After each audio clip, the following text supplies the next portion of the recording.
আসসালামু আলাইকুম প্রিয় এভরিওয়ান, আশা করি সকলে ভালো আছেন। আমিও ভালো আছি। আজকে আমি আপনাদের দেখাবো এমনই একটি টিপস যা দেখে আপনারাও অবাক হয়ে যাবেন।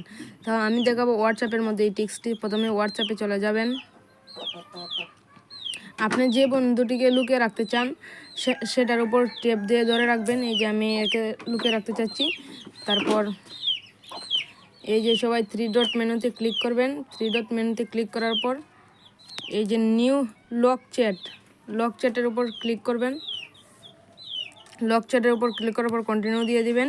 তারপর আপনার ফিঙ্গার চাইবে, ফিঙ্গারটা দিয়ে দিবেন। এই যে দেখেন অলরেডি ও এখানে নেই, এই যে লক চ্যাট এখানে অলরেডি আর একটা অপশন যুক্ত হয়ে গেছে। তাহলে এখন ওকে কীভাবে মেসেজ করবেন? তারপর লক চ্যাটের উপর ক্লিক করবেন, আপনার পাসওয়ার্ড চাইবে, পাসওয়ার্ডটা দিয়ে দিবেন। তারপর এই যে ও এসে গেছে। এখন ওকে কীভাবে বের করবেন? বের করার জন্য আবারও ওই এখানে টেপ দিয়ে ধরে রাখতে হবে। টেপ দিয়ে ধরে রাখার পরে যে উপরে থ্রি ডট মেনু দেখতে পাচ্ছেন, এখানে ক্লিক করতে হবে। এখানে ক্লিক করার পরে যে আনলক চ্যাট নামে একটা অপশন আছে, এখানে ক্লিক করে দেবেন। আপনার পাসওয়ার্ড চাইবে, পাসওয়ার্ডটা দিয়ে দিবেন।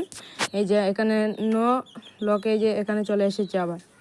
আশা করি আপনাদের কাছে ভালো লেগেছে এবং ভিডিওটি ভালো লাগলে চ্যানেলটিকে সাবস্ক্রাইব করে পাশে থাকবেন।